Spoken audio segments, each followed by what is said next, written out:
Yo! Oh my God! Wow! Oh my Oh my God! What an awful way for my voice to start the show. My voice is feeling the weight of a full college football weekend, as well as the God. weight of too many days and nights drinking in a Wow. row with Thanksgiving. But welcome Mm, in. mm. This is Snaps. I'm T-Bob Hebert. He is Aaron Murray, and this is our final. Well, not our. I mean, look, it's our final regular season Sunday reaction show.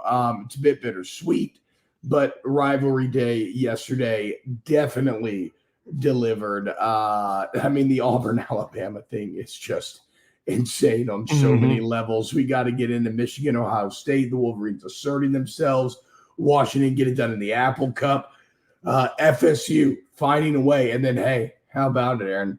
I didn't get to watch the game, but an actual kind of close final score against Georgia Tech, as your Bulldogs set an SEC record for the most wins in a row. What are we up to now? 29, I believe. 29 straight victories for the Dogs. Man, it was a wild Saturday. That noon kickoff, which we're going to get into here in a little bit. The Michigan Ohio State game did not disappoint.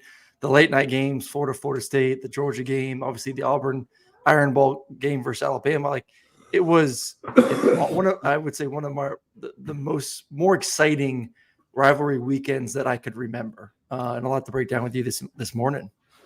Yeah. Okay. So let's just go ahead and dive right in, and let's start with the game. As now, despite no Jim Harbaugh for the third year in a row, Michigan really. I mean, I know it was a close game, but it does feel kind of like Michigan dominated this game, or at least controlled it. I mean, they never trailed. Yeah. When they had to push it to 6 to extend the lead, just a tough. I think it was like 13 plays, 5 or 6 minutes, ends in a field goal. They steal it with a pick. I'm not saying that it's. I mean, it's not like last year or anything, but to be without your head coach. To be limited in some of the way, remember what did we say? Like on the show the other day, I was like, let's just apply the KISS method. Like Michigan should win this game because they're better. Ohio State's worse, but you made a very great counter argument for maybe why the Buckeyes were going to get it done. And none of it came to fruition. And now for the third year in a row, it is Michigan clearly better than Ohio State. I mean, it goes back to what we said last year. They just out-toughed them, out-physicaled them. Now this is a tougher Ohio State team, but at the end of the day, they still got kind of beat up. I see they did a little bit, but I thought they matched the physicality for Michigan pretty well. And like they made it really difficult for Michigan at times. Like Michigan went forward a lot on those fourth downs. Felt like they had to earn every single yard. Like the whole notion of like game of inches, like that's what I felt like I was watching. Like it was tough for Michigan. It was tough for Ohio State. Like I felt like you saw two of the best teams in America slugging it out. Like I don't walk away from that game saying like, oh man, like Ohio State got bitched there. Ohio State was not physical. Ohio State still has a lot of issues where, this is going to continue to be a problem going forward in this game versus Michigan. I kind of sit back and say, man, like that was a great football game. Ohio State matched that physicality. It came down, in my opinion, to 2 turnovers, like in a well-fought game on the road in a great environment with 2 elite football teams. It came down to Ohio State had an early interception that resulted in a touchdown, and then Ohio State threw an interception on the last possession of the game that ended it right there. That's it. Like that's all it is. And like it was for how big of a game it is and all the mindset of all the topics we can get into. I just thought it was a really clean, good, elite football game that Ohio State had 2 turnovers, Michigan had none, and that's the big difference. Yeah, I guess it is interesting though, where Ohio State won this game 15 out of 16 years, and now 3 years later after that streak ends, you kind of sound like you're head patting Ohio State a little bit. Like it shouldn't be like, well, yeah, I thought Ohio State actually hung with Michigan. Well, of course they should, right? I mean. Those should be the margins. I think it's also hard. Michigan's also closed the gap. Like Ohio State is the better blue chip ratio T, but Michigan has closed the gap. Like that is that roster may have more NFL guys than anyone else in the country. So like that's part of the equation too. Yeah, I mean, look, let's be clear. I don't really care about blue chip ratio. I care about blue chip ratio in terms of range finding, right? Mm-hmm. But if you're in that top 15, there's no it's not like some insurmountable gap or whatever. Yes. And Michigan's on a bit of the low end of the spectrum, or Ohio State's on a bit of the higher end, but we still know. I mean, you can clearly see how many players from both that Michigan offensive and defensive line are going to be in the NFL, and they're doing it without center going down. CJ says Ryan Day lost because he's the worst QB. Those teams are 100% equal match. But I mean, that's exactly what I said the other day. That's the KISS method, right? If the two teams are even and one quarterback is clearly better than the other, you go with that team. And that's without like JJ being like overwhelmingly good. I mean, sub 150 yards passing again. Look at James Toney, $2 super chat, share snaps, screens, upgrade the channel. Hell yeah, hit like and subscribe. Thank you. Dude, JJ played well though. I mean, JJ was I mean, some of the throws that he made was some of the stuff that you know, I was raving on this channel beginning of the season, like, holy crap, like this dude took a massive step in the right direction. The past 2 weeks, it was a mixture of, you know, he was banged up. The offensive line couldn't figure it out versus Penn State. That's why they ran the ball so much. It's kind of like just win and survive. Last week was a little bit ugly, but overall, like that kid is really taking his game to another level this year. And I thought he was excellent, 16 to 20 for 150 and a touchdown, which was, I don't know how the hell he got that football in there. Yeah. JJ McCarthy's a beast. When he's playing at a high level and when he's healthy, which after they get through Iowa, they're going to have some time for that entire offense to get healthy. You know, he's one of the better ones in the country.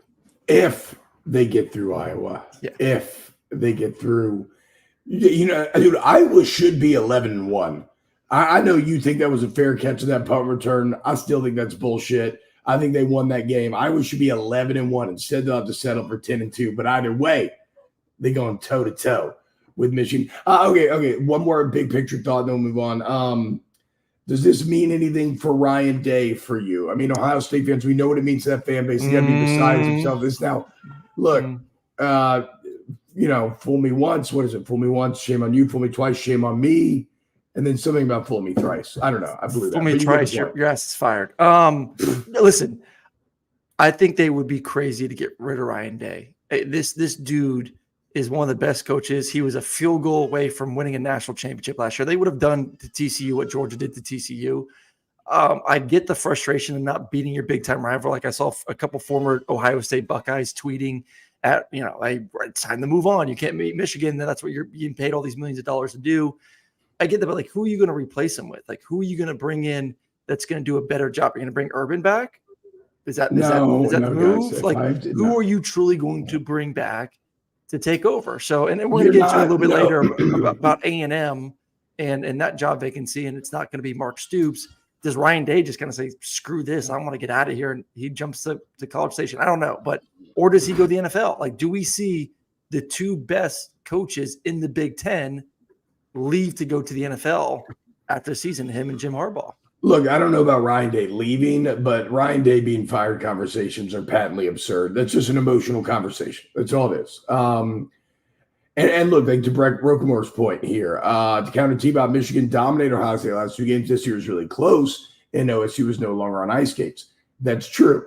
I do find it kind of crazy how much this series has changed in just 3 years, and that's kind of like how we talk about it. It's like, well, at least Ohio State, you know, looked like they could hang this year. But the point is, Ohio State's still not far off. Like, you got Ryan Day's like 56-7 or something crazy. Like, I think he's undefeated versus every team in that conference besides Michigan. All 7 losses are to ranked teams. They've never lost an unranked game. If you fire him, you're insane. The question is, would he leave or not? All right.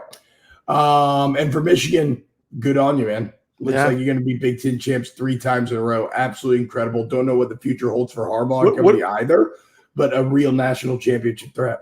What does that do in your mind for Michigan, who we've kind of, and we'll move on after this, who has not had the schedule, has had the eyeball test clearly checked off for quite some time. Now you got to win versus Penn State, which, you know, you know how I feel about Penn State. No. UJ still number one. UJ still number one. No, I'm not even talking about UJ1. I'm talking about what does that win yesterday do for you in the thoughts of Michigan now being good enough in your mind to compete with Georgia this year if they do face in playoff or national championship. Well, I always thought they were good enough. It's just that somewhere along the line, I used to think they should be favored. Yeah. And then somewhere along the line, all that flipped. So it's not like I don't think, I think they still can. I think, I think a little lack of dynamism is still going to hurt them. Mm-hmm. But yeah, they could maybe get it done. Remember, Aaron, not to scare all you Dogs fans, but they made a beat UGA period in practice. Remember, they did very famously. They did beat Ohio State, and look what happened. Now they did beat UGA, and Jim Harbaugh's coming back out the tunnel now. Regular season over, suspension served. All right, let's get into the Iron Bowl, Alabama Auburn. That dirty Jordan-Hare Taliban magic. I mean, every time I think it can't surprise me in how deep its power goes, it just finds a way. And who said I need to apologize? He said he wants an apology as an Auburn fan. Well, I am sorry because I just thought it was too much to overcome. And Auburn should have won this game. They fumbled that punt with 5 minutes left. Despite that, somehow Alabama goes to the fourth down and fourth and inches to get it. Then somehow the clock comes all the way down to 0, and it's 4th and 31 with the fumbled snap where not only does Milroe, so he picks up the snap, but then he trips and falls, so he didn't even have a chance to run. And then I just don't. Then the illegal forward pass, the next play where he could maybe run, they get some more yards, they get a 5-yard penalty, backs him up another 5, and you're like, holy crap, Auburn's going to find a way to survive and win this football game. And I'll talk about this from a quarterback perspective here, the whole rush a quarterback versus drop 8. And obviously I'm nowhere near as athletic as Milroe is, but there's nothing worse for a quarterback because I've been in situations like this where it's a 3rd or 4th and long situation and you're feeling like you have to get the ball to your hands now. Like you have to find your hot read now. You have to make a guy miss now. And not just be able to sit back there and at least buy yourself the opportunity to throw the ball. Well, like once that ball's in the air, anything's up for grabs at that point. When the ball goes in the air, anything's up. Like, what are we doing? Well, the other weird part is even with kind of the rushing 2, they really rushed 0 because everybody just spied. Yeah. Like nobody was actually trying to get to the quarterback. Let him run. So that's my point. I know your fear is Jalen Milroe has the athleticism to reel off a 31-yard touchdown, but not really if you have everybody back in the end zone ready to collapse on him. Like he should not be able to pull that off. Do you think he would think about even running in that situation too? Like as a quarterback in a 4th and 31 game on the line situation, like am I thinking? I'm not thinking about running. And once again, like I'm not as athletic as Jalen is, so maybe he's a little bit obviously wired differently than I am. But I would guarantee you he's not even thinking about running. What he's thinking in his mind is if it's a 2 or 3 man rush, do what he did, kind of sit in the pocket and then throw the ball in the end zone. Hopefully you catch it. If they bring pressure, how can I buy enough time to still be able to do the same thing where I might have to run around a little bit more? But he is not thinking I'm going to get this touchdown with my legs. He's clearly thinking I just need to buy 4 or 5 seconds to allow my guys to get in the end zone to then throw a Hail Mary. And I had the same crap happen to me in that stadium versus Auburn, but it went against us. Grantham called the timeout. It was 4th and 15 or 20, and we drop 8, and the quarterback sits back there for about 4 or 5 seconds, launches it down the field, ball gets tipped in the air, Auburn catches it, touchdown, they win a game. But why? Because he had 4 or 5 seconds to be able to make the play and just launch it down the field. Like it just drives me crazy. Just force the quarterback to get the ball out, and then you have to rally and tackle. You got to rally and tackle. Yeah. It like all things in the Nick Saban era, though, they do practice this. Apparently, they practice it at the end of every week at some point, and they call it Gravedigger or something. But it's a play where everybody, all the receivers run like a bunch of different like kind of scramble routes in the end zone, and Milroe sits back and throws it. And because they don't want anybody to get hurt, Kool-Aid McKinstry was saying that the DBs like actually don't make plays on the ball. They just let the offense catch it every time. And so, like, of course, Nick Saban, here it is. The opportunity arises. And Isaiah Bond, I loved hearing him explain how he influenced the corner because some people were like, how is the corner so out of position? So the corner's back is to the ball when it's in the air. And so Bond said he kind of did a fake like lean in, like the throw was short. Like he kind of comes push off and then pushed off. Yeah. And then we'll know more of like fallback, maybe with a little a little extension, but kind of lean in like the ball is going to be short and then coming up and don't be a pussy if you call it push. I mean, no, it's not that much of a push off, dude. It was a little bit. I don't think it deserved a flag, but it was a little bit of a push off. But it was like the MJ fadeaway versus the Utah Jazz, like a little guiding away from me and then jump back, boom, drill it. And then what more can you say about the narrative magic of college football that this happens on the 10th anniversary of the Kick Six? Mm-hmm. I mean, 10 years ago in Jordan-Hare, Alabama watches their chances at a third national championship in a row completely evaporate in the longest odds play we've ever seen. And then 10 years later in Jordan-Hare, Alabama keeps their national championship hopes alive. Auburn on that play, Aaron, had a 99.9% win expectancy on the – I mean, and it sucks, man, because if you're an Auburn fan this morning, this type of shit, not just to ruin your week, but maybe like ruin your month. Like you need Christmas to start kicking in ASAP. What a 2 weeks for Auburn. You lose to New Mexico State. You get absolutely embarrassed. And, I jokingly tweeted last week after that game, I said, you know what, this is the ultimate hustle. Like you lose to New Mexico State in order to kind of lull Alabama in and then beat them to finish the season off. Like I would gladly take beating Alabama or beating New Mexico State. Instead, not only you get your ass whooped by that football team, you then lose in this fashion versus Alabama. And man, you have to feel for the even for how wild of a fan base they are. You have to feel for Auburn for the way the season ended, just a little bit. Just a little bit. I mean, I don't even give a shit about New Mexico State. Like, I just feel for them because this game yesterday. Like I said, this is the type of shit that may ruin Christmas. Like, you need to go watch. Like, you need to turn off all football day. You need to stop listening to – if you're an Auburn fan and you're in here listening, I love you. Thank you. But you are a masochist.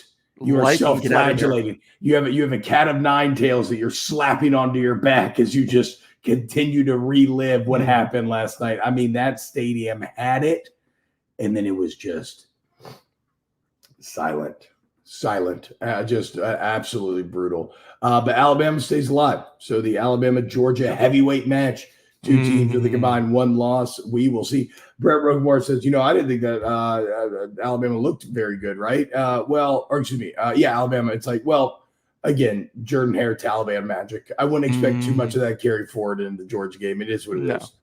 And that should be a much more even stadium in Atlanta this year than last year against it's LSU. Not going to be a bunch of LSU fans that don't want to travel. Like, it should be pretty close to 50-50. Even 2 years ago when Georgia was the heavy favorite, I would say this for the opposite. Georgia was big-time heavy presence in the stadium. Is I would say about 70-30. I don't think it's like, I truly think Alabama fans believe they can win this game and they can win this football game. Like, based on what we've seen for Georgia against running quarterbacks this year, go back to Auburn, go to the game yesterday and what Georgia Tech was able to do, what Missouri was able to do running the football. Like, Alabama clearly is a shot. Obviously, we'll break that game down more on Wednesday as we continue to digest what we saw yesterday, but it's going to be an epic game in Atlanta next weekend. And if you want to go, you should download the Game Time app. Okay, we got NBA going on right now, NHL, unfortunately, only some college football left, NFL, but sports, concerts, download Game Time. It's the fastest growing ticketing app in the U.S. Game Time is obsessed with finding ways to help you save money on tickets, okay? Exclusive flash deals, sponsored deals on games, concerts every single day. What about something like a zone deal? You pick a section, Game Time finds the best seats for the best savings. And with the GG, Game Time guarantee, you always get the best price. If you've had tickets in the same section in a row for less, what Game Time is offering, they'll credit you 110% of the difference. So take the guesswork out of buying tickets with Game Time. Download the Game Time app, redeem code SNAPS for $20 off your first purchase. Terms apply. Again, create an account, enter code SNAPS, SNAPS, $20 off. Download Game Time today. Last minute tickets, lowest price, guaranteed. Shout out Game Time for sponsoring the show. Love you. Geez, I have not been living right these last 4 days, boys. All right. Okay. Other games to get to here. Not too much saying Washington State in the Apple Cup. Bottom line is, look, that's another one, man. A lot of people are going to look at that and say, Washington, what the fuck? We're like, that's another one of those weird rivalry games. I believe it was in Pullman, correct? No, it was in Washington. It was at Washington. Oh, okay, I'm surprised. I thought it was in Pullman. They did not look. It was. You want to talk about a team trending down? I mean, they're 12-0, so it's hard to say a team is trending down when they're undefeated heading into their conference championship and everything's going to be right in front of them to be one of the 4 teams in the playoffs. But man, like, they have been skating on thin ice as of late. They just, but they do. They are, though, Aaron. It's a matter of perspective. They're battle tested. Okay, put them in a close game and watch them thrive. And I'm being a little, tongue in cheek, but there is something to that. Like, defense made plays yesterday, though. Like, we've been dogging this defense, but you look the past 2 weeks, and you benefited from a torrential downpour last week versus Oregon State. But you've had 4 interceptions in 2 weeks. You've had 4 interceptions in 2 weeks. Well, and look at the pot. Like, the down the field passing game yesterday for Washington was just not hitting, and I think it was less to do with Washington, more to do with Washington State. Like, I thought their corners were stride for stride with those talented receivers for Washington. They had a couple drops too, but give credit. Like, Washington State's defense showed up in a rivalry game, but Washington's defense these past 2 weeks have answered the bell. They got physical versus Oregon State, and they're able to slow that team down and then get those 2 interceptions versus Cam Ward, a guy that's had some pretty good moments this season. 2 interceptions in that game, ended up winning it. More of a defensive struggle there, 24-21. So that defense can continue to maybe trend in the right direction. You put that offense in good weather indoors, I believe in Las Vegas this weekend versus Oregon. Yeah. It's going to be another great game versus Oregon. Well, and Michael Penix continues to make plays. I mean, they had 4th and 1 on their own 29 on the eventual game-winning drive, and they ended up going for it. That's what I'm saying. Like, did you see the play? The reverse? Yeah, they said after the game that Penix had a few options. I did not see the play. What did it? It was a reverse. It was 4th and 1. It was a fake reverse for, I think it was a Dunze coming from right to left, and man, you just like. Well, Kalen DeBoer, I read like a little post game transcript, and he seemed to say that like there were other options that Penix could have had, and that's the one that he was settled on. And maybe play call wise, maybe like pre-snap, like pre-snap, and that's what Penix ended up going with. But whatever. Here's the deal: is that Washington, not the most overwhelmingly good team, but they have won in a lot of different ways. They've won with defense at times this year. They've won with overwhelming offense at times. They won with a mixture in the Oregon game where it took both making plays late after Oregon looked like they were in control of the game. So Oregon definitely looks like the better team, but they're going to have to go prove it. And we still do. I mean, what's the closest game Oregon's been in? I'm trying to think. It doesn't matter. Game versus Washington? Yeah, that's what I'm saying, right? We haven't seen them. Other than that, I mean, Oregon's been dominant. Like the game versus Oregon State on Friday, they just whooped them up and down the field. I mean, you could say maybe the USC game is a complete lie when it comes to the final score. Like they dominated USC. USC's ass. I mean, they've been once again like trending up has been Oregon, and part of it has to do with the competition they've played. Trending down a little bit has been Washington. I mean, they steamrolled Utah. They steamrolled California. They beat up USC. They beat the crap out of Arizona State. They beat up Oregon State on Friday night. Plus, let's not forget, they do get an extra day of recovery. They played on Friday. No, look, and Washington plays Washington State last night. So you get one more day of prep, one more day of recovery to get ready for the game next week. So the only thing I'm saying is, again, Washington's been in a fight, and they found a lot of ways to answer those fights, whether it's defense, offense, whatever. That's a sign of a team that goes undefeated. That's how you go undefeated. Yeah. We'll continue to break that game down. I can't wait. Florida State FSU. To be honest, I didn't get to watch any of this. Certainly read about it. Tate Rodemaker, Max Brown, great. I mean, good on Florida State. It's awesome. It just sucks that Jordan Travis hurt, but awesome for Florida State that they finish off a 12-0 season. A great program of the past that was thought to be dead has now climbed the mountaintop once again. It was ugly at first. Like Max Brown, the quarterback for Florida, was dealing, like made a couple really nice throws, a deep out to the left off his back foot. Had another one of his rolling out. A guy had a wheel route and he just threaded the needle. I was like, Florida has a 12, I think it was 12-0 lead. Max Brown was playing significantly better than Tate Rodemaker was. And I was like, Florida's going to win this damn football game. Florida's going to win. And then FSU scored that last, touchdown, that last drive to halftime. They did the double up. Yeah, they did the double up. And you're like, oh, man, Florida, you lost kind of a lot of momentum heading into halftime from there. And I thought Tate kind of settled in a little bit there in the second half. Obviously, Trey Benson had some nice runs. Florida dropped the ball. Like, Florida should have won this game, but it's been kind of Florida season like that. 5-7. It's just been a weird year for the Gators. Very undisciplined at times. But I thought you said it well. Like, for Florida State, I know there's going to be a lot of talks about, hey, you didn't look great, and Tate didn't look great. And, even an undefeated Florida State, do they deserve to be in the playoffs? An undefeated Florida State deserves to be in the playoffs. Yeah. Because what happened yesterday in all these other rivalry games? Alabama escaped Auburn. Georgia escaped Georgia Tech. Washington escaped Washington State. All these games weren't pretty. Like, you just can't say, like, Florida State's the only one that just escaped by. Like, every single one of these top 10 teams, it felt like was a close ball game. Florida State found a way to win on the road with Tate Rodemaker, their backup quarterback, making his first start this season, and I thought he got better throughout the game. So good on Florida State, man. You win next weekend versus Louisville, you deserve one of those 4 spots. Yeah, and it doesn't matter that Louisville lost. You deserve it. Okay, let's hear from our friends at DraftKings real quick. Then a quick Georgia thought to wrap up. Happy Thanksgiving, y'all, from your friends at DraftKings. And let's all remember that we have so much to be thankful for this time of year, whether it's family, friends, food, NFL football all week long.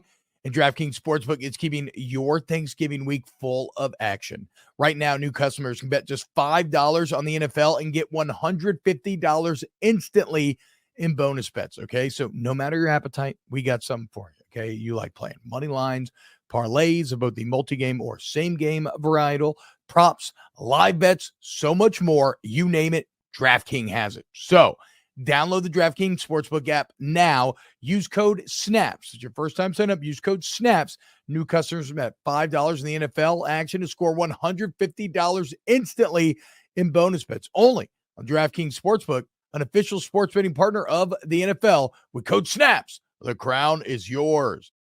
Jonathan Bernstein, T-Bob with Ryan Day. Drops 3 in a row to Michigan. Is he on the hot seat? Again, I think it's just an emotional reaction. I think all right, real quick. Let's get to Georgia, and then I got to go because I'm getting some wife aggro here.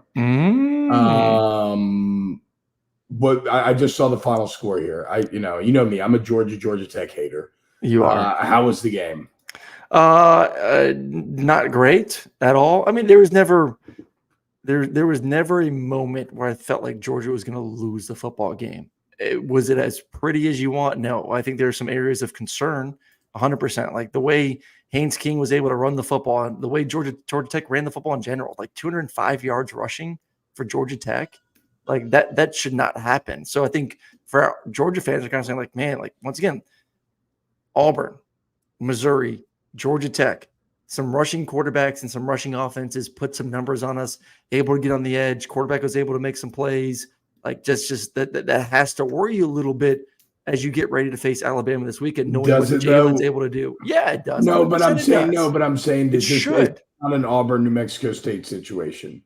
You're already looking forward to the SC Championship, Georgia Tech. You're like, whatever. Like, okay, maybe a little bit. And listen, I think it's more than a little bit. I think that's a lot.